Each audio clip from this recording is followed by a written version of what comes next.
우리에게 주시는 하나님 말씀은 이사야 3장 8절부터 11절까지의 말씀 4절 우리 함께 우리 말씀을 읽도록 하겠습니다. 이사야 8절부터 11절입니다. 11절까지 시작.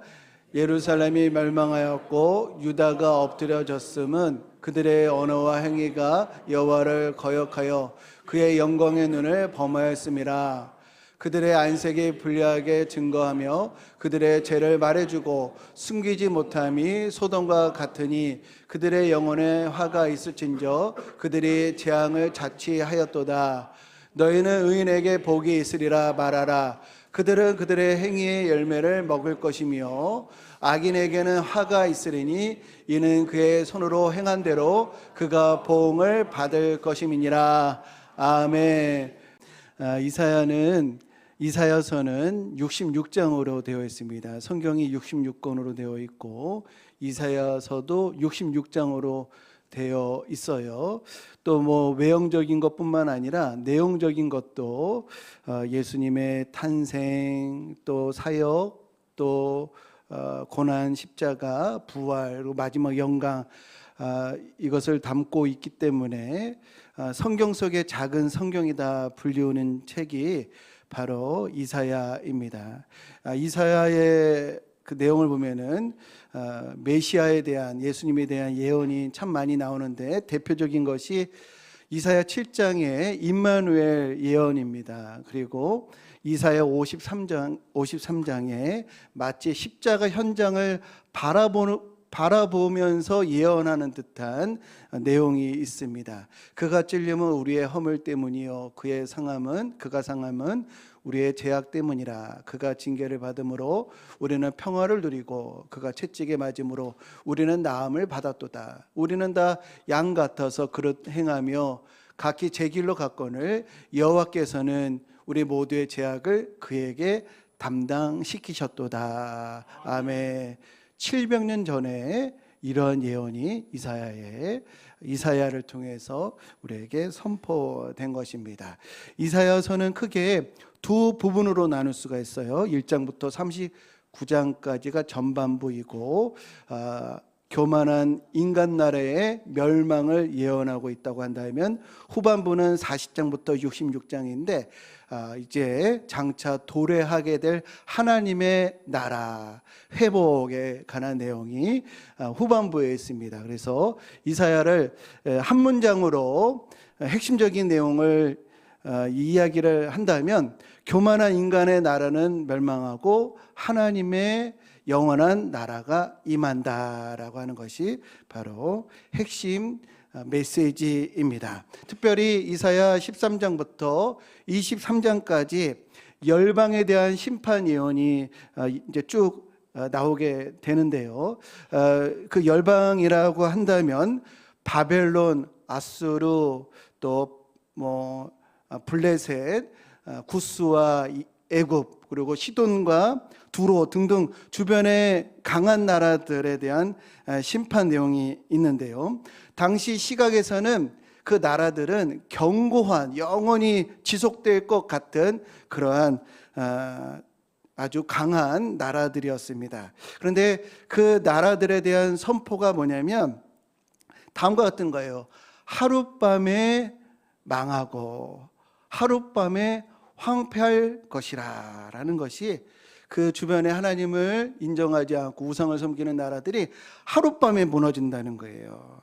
이 이사야의 예언대로 다니엘 5장을 보면요, 그 바벨론 제국의 벨사살 왕 때 그날 저녁에 귀족 1000명을 모아놓고 큰 잔치를 베푸는데 5장 1절에 이렇게 시작이 돼요. 1000명을 모아놓고 큰 잔치를 베풀었는데 30절을 보니까요, 그날 밤에 그 저녁에 잔치를 열고 그날 밤에 벨사살 왕이 죽임을 당해요.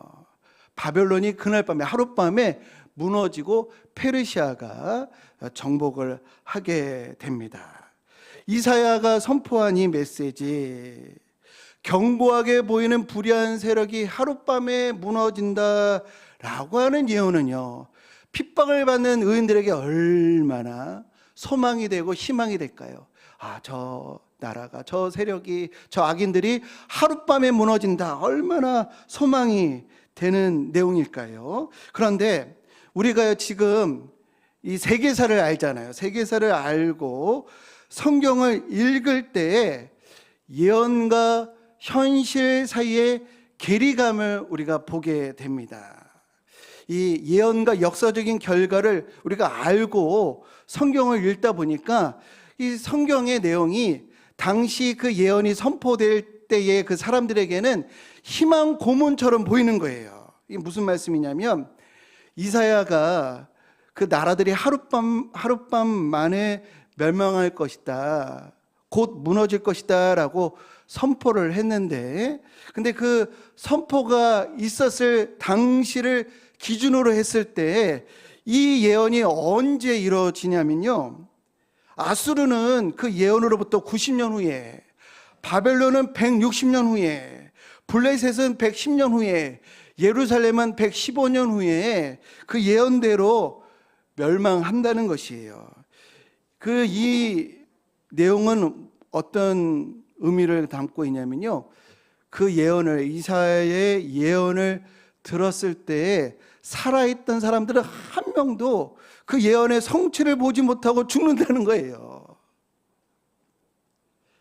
그러니까 우리가 역사를 알고 이 사람들은 그 당시에 이사야가 이렇게 외쳤을 거 아니에요. 암흑한 시대에 걱정하지 마십시오. 하나님께서 불의한 자들을 심판하시고 교만한 나를 꺾으시고 의인을 구원하실 것입니다 라고 이렇게 외쳤을 거 아니에요. 오늘 이사야 말씀을 볼 때 그때 사람들이 고난 가운데 또 박해 가운데 있는 사람들은 이 이사야의 이 참 선지자의 메시지를 듣고 철석같이 믿으면서 아멘, 그렇게 되기를 간절히 기도합니다, 그렇게 했을 텐데 그 메시지를 들은 사람 중에 어느 누구도 살아서 그 예언의 결과를 보지 못했다는 거예요.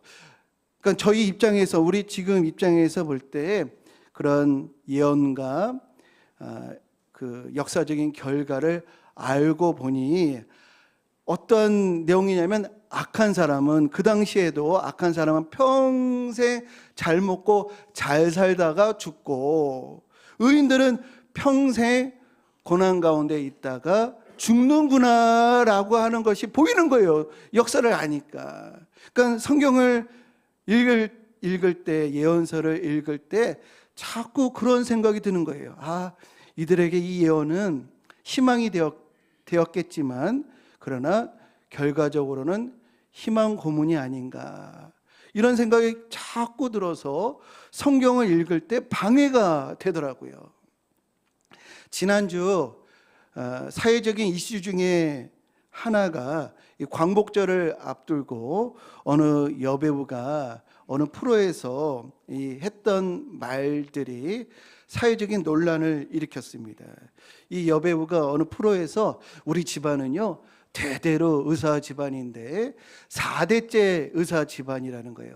증조부도 의사, 할아버지도 의사, 아버지도 의사, 그리고 자녀들 가운데서도 의사, 4대째 의사 집안이고 우리는 유복한 환경에서 살아왔습니다라고 이렇게 소개를 한 거예요. 그런데 그 이야기를 듣고 그 증조부의 행적을 조사를 해봤더니 친일 행적이 드러나게 된 거예요. 그 증조부가 안상호라고 하는 사람인데 일찍이 일본으로 유학을 가서 일본에서 의사 면허증을 탄, 당대로 얘기하면 의사 엘리트 의사였습니다. 근데 이분의 친일 행적이 뭐냐면 내선 융화를 아주 적극적으로 실천한 사람이에요. 내선 융화가 뭐냐면 내는 일본과 조선이 융화하도록 이제 하자는 일제의 식민지 정책이 내선 융화인데, 그래서 이 안성호라고 하는 사람은 완전히 집안에 있는 모든 것들을 일본식으로 하고 일본 말만 쓰고 그렇게 해서 내선 융화를 아주 적극적으로 실천하면서 그것을 독려하는 그런 삶을 살았던 걸로 이렇게 드러나고 있습니다. 그런데 사람들에게 공분을 사게 된 이유는 단순히 그 여배우의 조상이 그러했다라고 하는 것이 그것만이 아니고, 사람들이 이제 분노하게 된 것은 나라를 위해서 독립운동을 한 후손들은 대대로 가난하고 어려웠으나 이렇게 친일 후손들은 대를 이어서 부유하고 평온하게 살아왔던 사실 때문에 이 사람들이 실망하고 또 분노하게 된 것이에요. 이러한 이슈로 인해서 한참 인기를 끌려고 했던 그런 시기였던 것 같아요. 그런데 그 여배우의 인기가 하루아침에 흔들리게 되었습니다. 그런데 가만히 생각해 보면은 그 인기가 하루아침에 이제 추락을 했는데, 그런데 이게 하루아침에 일어난 일인가? 물론 이제 하루아침에 인기가 이제 떨어지긴 했지만, 그러나 하루아침이 아니더라는 것이죠. 그 집안이 누려왔던 부와 안전, 수십 년, 거의 100년 동안 이어왔다라는 것이에요. 이것이 현실이고 이것이 역사인 것입니다. 우리 하룻밤이라고 하는 성경의 예언과는 달리 불의한 권력이 너무도 오래 지속이 되고요, 악인들이 아주 오랫동안 형통하고요, 의인들이 아주 오래 고난을 받는다는 것이죠. 이 삼성의 창업자 고 이병철 회장이 이제 말년에 죽기 직전에 어느 신부에게 25가지의 종교적인 질문을 전한 것으로 아주 유명한데, 15번째 질문이 다음과 같습니다. 신앙이 없어도 불을 드리고 악인 중에도 부귀와 안락을 누리는 사람이 많은데 신의 교훈은 무엇인가? 라고 하는 것을 이제 어느 신부에게 던진 거예요. 그러니까 이병철 회장도 이런 의문을 품었던 것 같아요. 그가 그 시대에 친일파라든지 악인들이 잘 되는 것을 그가 보면서 이런 의문을 품었겠죠. 아니, 하나님을 안 믿는데도 왜 이렇게 잘 삽니까? 악한 사람도 부귀와 안락을 누리고 있지 않습니까? 이러니 사람들이 하나님을 안 믿는 거 아닙니까? 라고 하는 의문이 담겨져 있는 질문인 것입니다.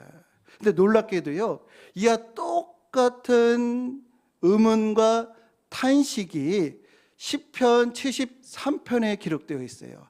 아삽의 시인데, 이 아삽이 다음과 같이 탄식을 합니다. 내가 악인의 형통함을 보았는데 그들은 죽을 때에도 고통이 없고 편안하게 살다가 죽는다는 거예요.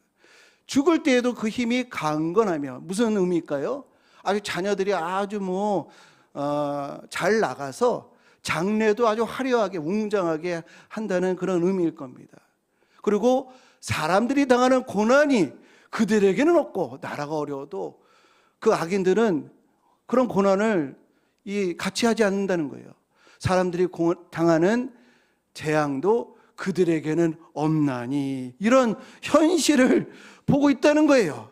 이병철 회장뿐만 아니라, 오늘 우리뿐만 아니라 그 성경시대에도 이런 일들이 일어난다는 거예요. 그래서 2절에 보니까 내가 넘어질 뻔하였고 내가 미끄러질 뻔하였습니다라는 내용이 있어요. 이게 무슨 의미냐면요, 저의 신앙이 악인들의 형통을 보고 저의 신앙이 흔들렸습니다, 무너질 것 같았습니다, 이런 내용이에요. 그런데 이 성경에 이 시편 73편에 반전이 있습니다.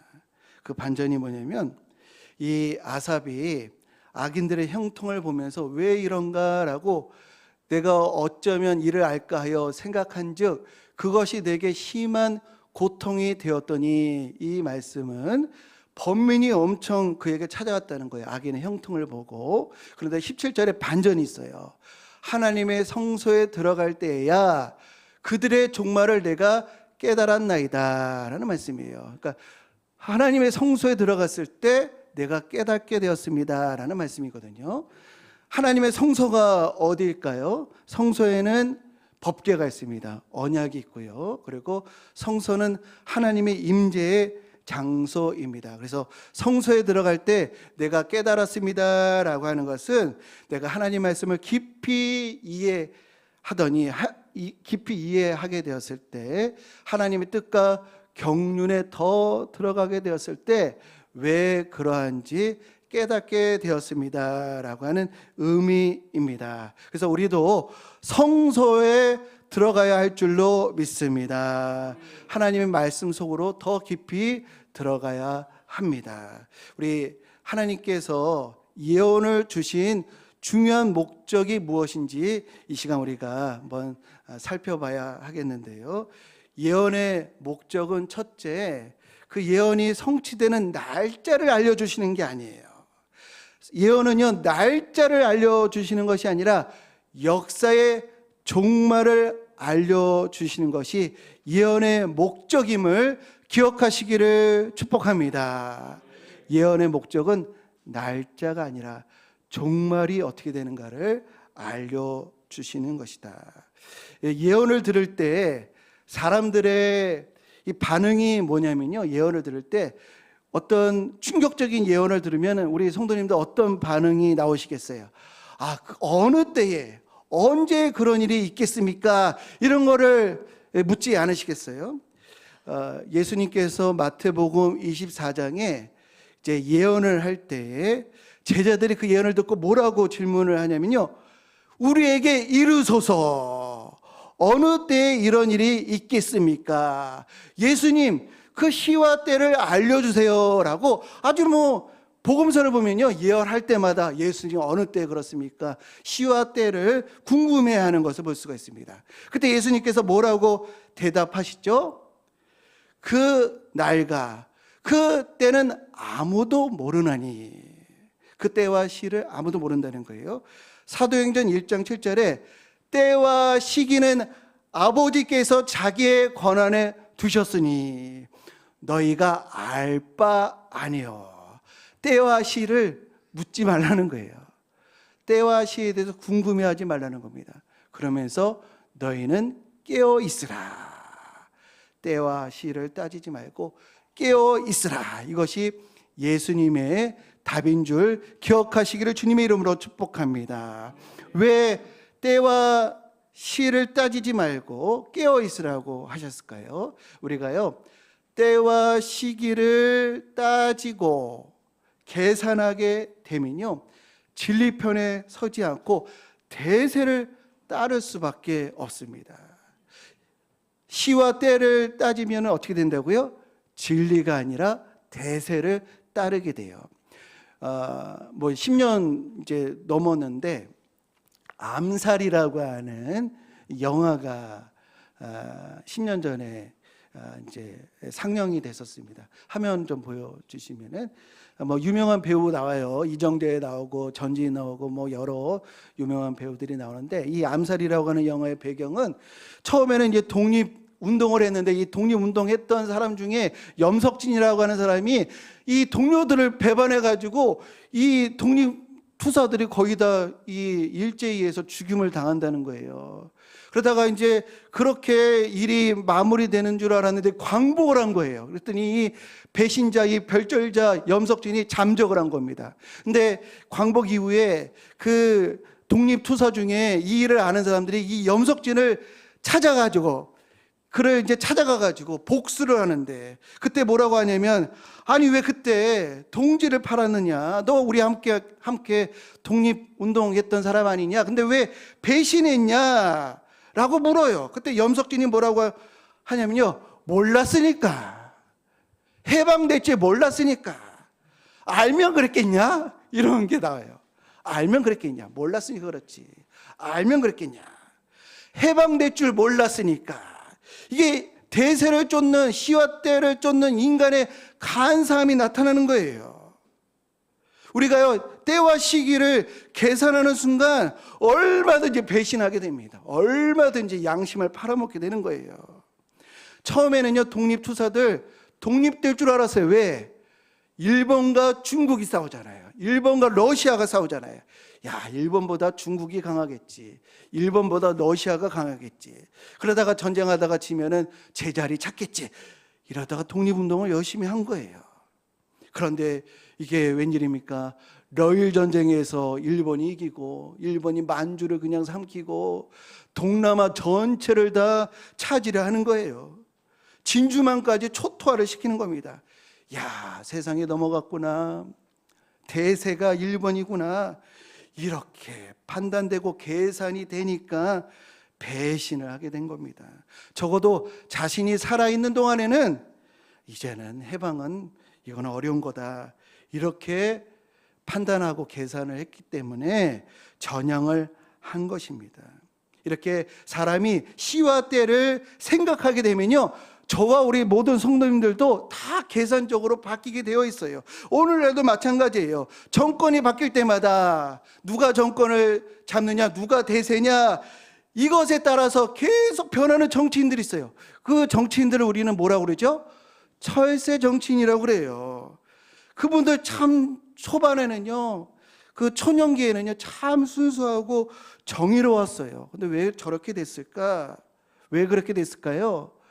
시와 때를 계산하다 보니까 그렇게 된 거예요. 불의한 세력을 왜 만들어졌을까요? 처음부터 그들이 악해서 그랬을까요? 아닙니다. 대세를 따르다 보니까 조금씩 불의와 타협을 하다가 그렇게 되는 것이에요. 1919년 3월 1일 대한독립 만세라고 외쳤던 사람들 중에 친일파로 전향한 사람들이 상당합니다. 왜 그렇게 됐을까요? 시와 때를 계산했기 때문입니다. 오늘날도 우리가 시와 때를 계산하게 되면 유불리를 따지고 대세가 어디냐, 이거를 생각하지 않을 수가 없어요. 그래서 예수님께서 우리에게 시와 때를 생각하지 말고 깨어 있으라 말씀하셨다는 것을 기억하시기를 주님의 이름으로 축복합니다. 성경은요, 시와 때를 묻지 말고 다음을 물으라고 말씀을 하시는데, 무엇을 물어야 하는가, 이것이 오늘 본문에 고스란히 담겨져 있습니다. 오늘 우리 읽은 이사야 3장 말씀 10절과 11절, 새벽에 우리 새벽 기도회 때 이사야 말씀을 묵상하고 있는데요, 이 진리의 성경 전체를 깨뚫는 핵심 교훈이 여기에 담겨져 있는 것을 발견하게 되었습니다. 이것이 예언의 두 번째 중요한 목적이에요. 첫 번째는 때와 시를 생각하지 말고 종말을 알라라고 하는 것이 첫 번째 예언의 목적이라고 한다면요, 두 번째 예언의 목적은요 바로 다음입니다. 우리 이사야 3장 10절과 11절 말씀 같이 읽어보겠습니다. 너희는 의인에게 복이 있으리라 말하라. 그들은 그들의 행위의 열매를 먹을 것이며 악인에게는 화가 있으리니 이는 그의 손으로 행한 대로 그가 보응을 받을 것임이니라. 의인에게는 복이, 악인에게는 화가, 이게 성경 전체의 핵심 교훈이라는 거예요. 그래서 이 말씀이 주시는 교훈은 뭐냐면, 어느 시대에 태어나든 어떤 상황이든 어떤 환경이든 계산하지 말고 언제나 진리와 진실, 정의와 공의 편에 서라라고 하는 것이 예언의 가장 중요한 두 번째 목적인 줄 우리 기억하시기를 주님의 이름으로 축복합니다. 어떤 사람은 성경의 역사 가운데 다윗과 솔로몬 번성기에 태어난 사람이 있어요. 어떤 사람은 예루살렘이 무너지는 시대에 태어난 사람이 있고요, 어떤 사람은 로마 박해 시대에, 어떤 사람은 일제강점기, 오늘 우리는 일조 달러 수출 시대, 자유민주주의 시대에 존재하고 있습니다. 근데 중요한 것은 어느 시대에 살고 있느냐, 그것이 아니라 너는 어느 편에 서 있느냐, 이것이 성경이 우리에게 촉구하는 내용임을 우리는 기억해야 하겠습니다. 넓은 시각에서 볼 때요, 때와 시가 문제 해결이 아니라는 것입니다. 아수르가 멸망했습니다. 바벨론에 의해서 멸망했어요. 바벨론이 아수르를 멸망시켰는데 바벨론이 선하냐? 그렇지 않았어요. 바벨론도 교만했어요. 바벨론이 페르시아에 의해서 무너졌습니다. 그럼 페르시아는 선하냐? 교만했습니다. 페르시아는 헬라에 의해서, 헬라는 로마에 의해서 무너졌습니다. 로마는 선하냐? 그렇지 않습니다. 하나님을 떠난 인간은 교만해와서 계속해서 불의한 세력을 만들어낼 뿐입니다. 그래서 시기와 때가 중요한 것이 아니라 결말이 무엇이냐, 무엇이 영원하냐, 이것이 중요한 것입니다. 시와 때가 중요한 것이 아니라 무엇이 결말이냐, 무엇이 영원하냐, 이것이 중요하다는 거예요. 그렇다면 무엇이 영원한가? 인간의 권력, 부와 성공 결코 영원하지 않고 하나님의 나라가 영원하다는 거예요. 결말은 무엇인가? 그 나라가 반드시 임재한다는 것입니다.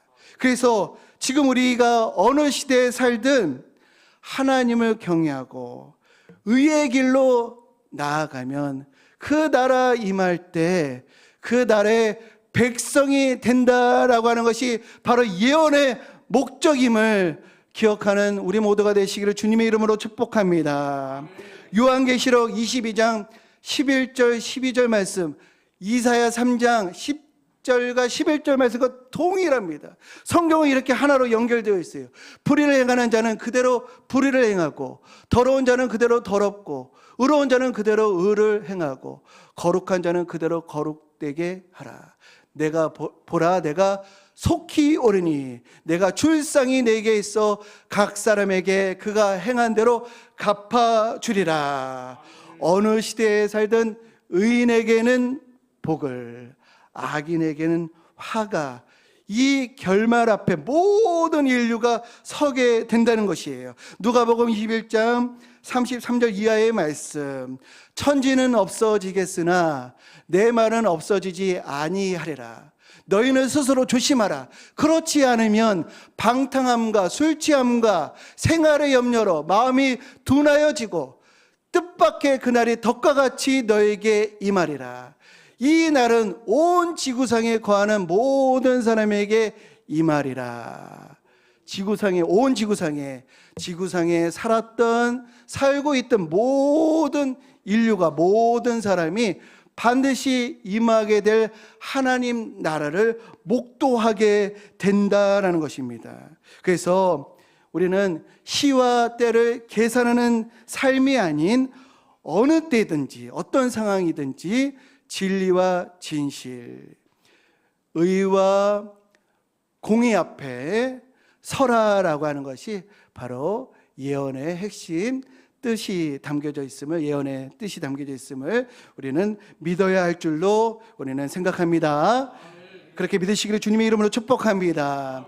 저는 가끔씩 이런 생각을 이제 해봅니다. 우리 성도님들 한번 이렇게 생각을 해보세요. 내가 만약에 일제 감정기에 내가 태어났다고 한다면, 그때 이렇게 성인이라고 한다면 과연 나는 어떤 사람일까? 한번 스스로 한번 물어보세요. 정말 일제가 독립운동하면은 재산을 뺏고 또 직업을 잃고 감옥에 가고 또 언제 독립을 할지 전혀 모르는 그런 상황 속에서도 정말 나는 어떤 그 진리 편에 서고 또 정의 편에 설 수 있겠는가? 우리 성도님들 어떠세요? 내가 그 당시에 존재했다고 한다면 과연 나는 어떤 사람이었을까? 근데 저는요, 그거 생각해 볼 때 장담을 못 하겠더라고요. 저는 이제 아시다시피 약골이고요. 그만한 의인이 못 됩니다. 그래서 기도합니다. 하나님, 제 삶의 결정적인 순간이 있을 때 신앙을 버리거나 양심을 버리지 않고 그 암묵한 순간이라고 할지라도 십자가를 바라보고 부활의 소망을 품으며 그 어떤 어려움이 있더라도 하나님 내게 용기를 주셔서 끝까지 믿음을 지키고 끝까지 양심을 지킬 수 있도록 하나님 용기 주옵소서, 능력 주옵소서라고 기도합니다. 여기 있는 우리 성도님들도 다 우리는 연약하고 약해요. 그런데 우리 믿음의 선조들 박해 앞에서도 믿음을 지켰던 우리 믿음의 선배들처럼 하나님 그 결정적인 순간에 선한 싸움을 싸우고 끝까지 믿음을 지킬 수 있도록 십자가 바라보고 부활의 소망을 갖게 하옵소서라고 기도하고 결단하는 우리 모두가 되어야 할 줄로 믿습니다. 정리하면 성경의 예언은요, 시간표가 아니에요. 역사의 방향과 결말을 보여주는 것입니다. 하나님은 날짜는 감추셨어요. 그러나 결말은 밝히 드러내 보이셨습니다. 결말이 무엇인가? 불의한 권세는 반드시 무너진다. 영원한 하나님 나라는 반드시 임한다.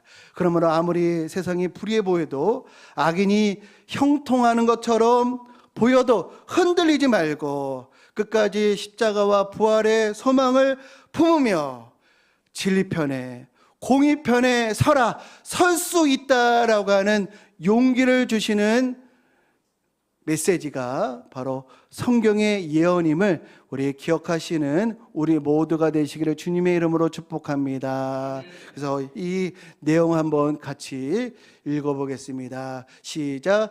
예언은 시와 때가 아니라 결말을 알려준다.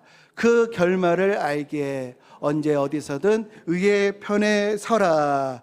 이 교훈 앞에 언제나 깨어 있어서 진리 편에 서는 우리 모두가 되시기를 주님의 이름으로 간절히 축원드립니다.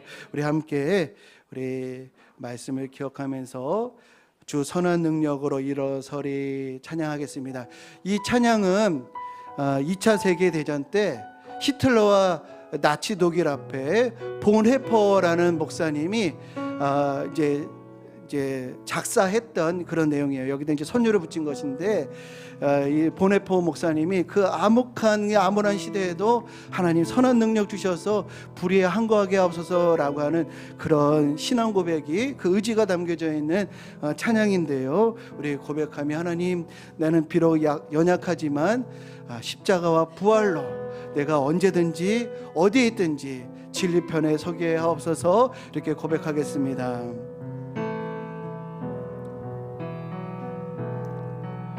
주 선한 능력으로 안으시네. 그 크신 팔로 날 붙들, 절망 속에도 흔들리지 않고, 절망 속에 흔들리지, 사랑하는 주 얼굴 구하리. 사랑하는 주 얼굴 선한 능력으로 일어서리. 선한 능력으로 주만 의지하리. 믿음으로 주만 의지하리. 믿음은 우리 고대 안에 주 오실 그날, 우리 고대 안에 주 오실 그 영광의 새날을 맞이하리. 영광의 새날을 맞이, 이전에 괴로운 날 에워싸고, 이전에 괴로운 날에요 고난의 길을 걷는다 해도, 고난의 길을 걷는다. 주님께 모두 맡긴 우리 영혼, 주님께 모두 맡긴 우리, 끝내 승리의 날을 맞으리. 끝내 승리의 날을 선한 능력으로 일어서리. 선한 능력으로 주만 의지하리. 주만 의지하리. 믿음으로 우리 고대 안에 주 오실 그날, 우리 고대 안에 주 오실 그 영광의 새날 맞이하리.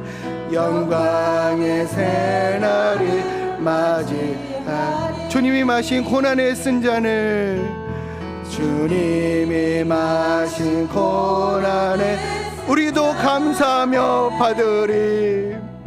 우리도 감사하며 주님의 남은 고난 채워가며 주님의 남은 고난 채워 예수와 복음 위에 살리라. 예수와 복음 위에 선한 능력으로 일어서리.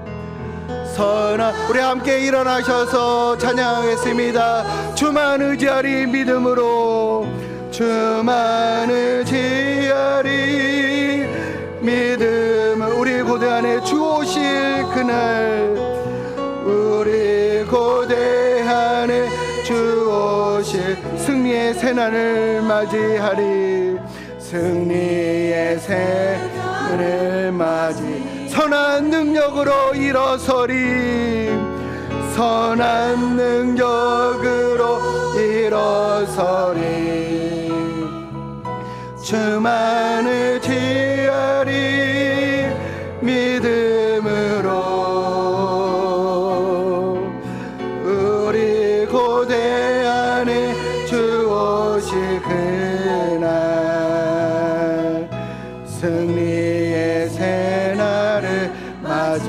우리 목소리로만 우리 찬양하겠습니다. 눈을 감고 선한 능력으로 주만 의지하리 믿음으로 주만 의지하리 믿음은 우리 고대 안에 주 오실 그날 우리 고대 안에 주 오실 그 승리의 새날을 맞이하리. 승리의 새날을 맞이하리. 이 시간 우리 먼저 물어야 하겠습니다. 나는 어느 편에 서 있는가?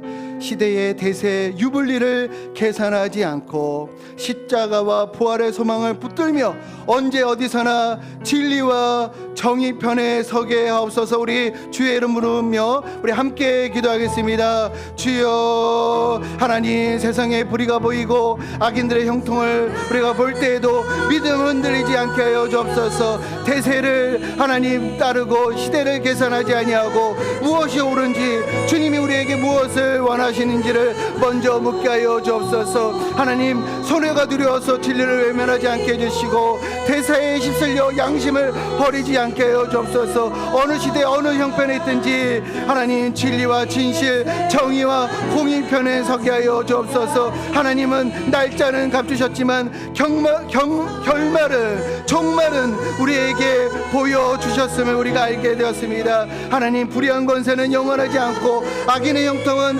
하나님 아버지 반드시 있다는 것, 영원한 하나님 나라가 반드시 임한다는 것 하나님 우리가 믿고 결정적인 순간에 하나님 우리가 하나님 주께서 의지와 용기를 주셔서 십자가 바라보며 부활 소망 품으며 하나님 승리하고 믿음을 지키고 끝까지 선한 싸움을 싸우는 우리 모두가 되도록 주여 인도하여 주옵소서.